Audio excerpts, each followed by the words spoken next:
Hello everyone, and welcome to another Accessibility Tips. In this video, we're going to be covering tables. Let's go ahead and take a look.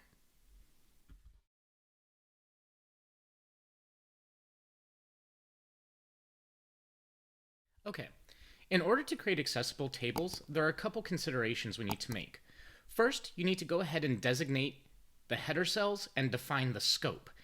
Basically, what this has to do with is setting up tables so that screen reading software or individuals using assistive technologies are able to navigate the table just in ways that those of us that do not have some sort of visual impairment can, right? So that's what designating the header cells and the scope have to do with. It's going to help the screen reader navigate the tables. And then we also need to provide captions for a table, and think of this kind of like an image alt tag, but we'll get to that in a second. Let's first go ahead and define header cells. Now you can see on the screen here, I actually have two different tables.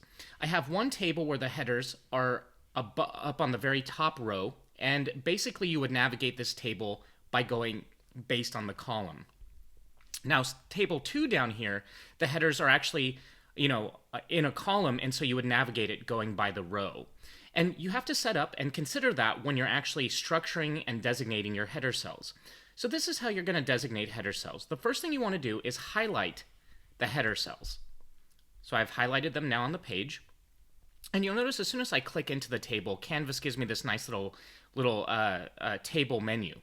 But in order to set up the header cells, this is not the toolbar we want to go to. We want to go up to the very top where it says Table, click on Table, go down to Cell, then select Cell Properties. So again, you're going up to the Rich Content Editor toolbar, going to Table, then navigate down to Cell from the drop-down menu, and then Cell Properties, and click that. Now once you're in here, you're going to see that you have several options, one of which is called Cell Type. And if you click that drop-down, you can actually select these and designate them as a header cell. Okay, so that's part one. Now we also need to define the scope, and the scope has to do with how is the screen reader supposed to navigate it based on these header cells. Now in this table, in table number 1, the header cells are in fact based in columns, right? So you start at the header cell and go down. So I'm going to go ahead and define the scope as column. Now once I've done that, I can come down here and say save. And you'll notice what ends up happening is as soon as it takes effect, the headers become bold and they become center justified within their cells in that table. And you can see it right there.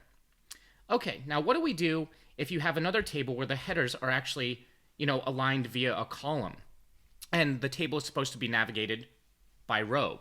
Well, once again, you want to highlight your header cells, come up to Table, Cell, Cell Properties, Cell Type. Once again, you're going to select, okay, these are my header cells. And now, unlike in table 1 where we designated it as column, we simply come to Scope and designate it as row. And we say Save.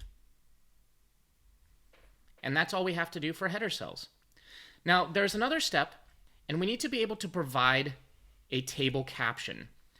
Now, a table caption is not, it's not like here where I have this labeled as table 1.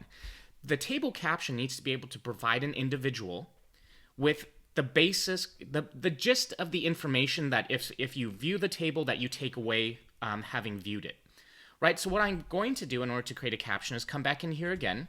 I'm going to click in the table, and now I'm actually going to use the toolbar that Canvas provides, and you'll see I have all these little tools that pop up as soon as I click within that table, and I'm going to select the far left tool where it looks like a little spreadsheet or a little grid of itself. I'm going to click that, and that's my table properties menu, and it's going to pull up this window. And you'll notice what ends up happening is that I get this little caption area right here where it asks me to click this button in order to show caption. And that's exactly what I want to do. So I'm going to go ahead and say show caption and say save. Now, you may not have seen where it drops the caption area, but you'll notice that above the table there's actually more space between the top of the table and my table title of table 1 now. And in this table, I now need to just provide a brief statement, right? Probably limit it to about 120 characters. You don't want to go too long on this, but you want them to take away the basic information or the gist of the information that is presented in the table. So, some of this, I'm a huge Harry Potter fan, so I'm just going to go ahead and maybe all the data in this table says that, 99% percent of all humans have read at least one Harry Potter book. So if that's what the data is saying in that table, I want to provide some sort of caption that gives the gist of the information in that table. And that's pretty much all you have to do. I'm not going to go down here and do it on the table because it remains the same, but that is the basics of creating accessible tables within your Canvas content. All right, I'll see you next time for another accessibility tips. Bye.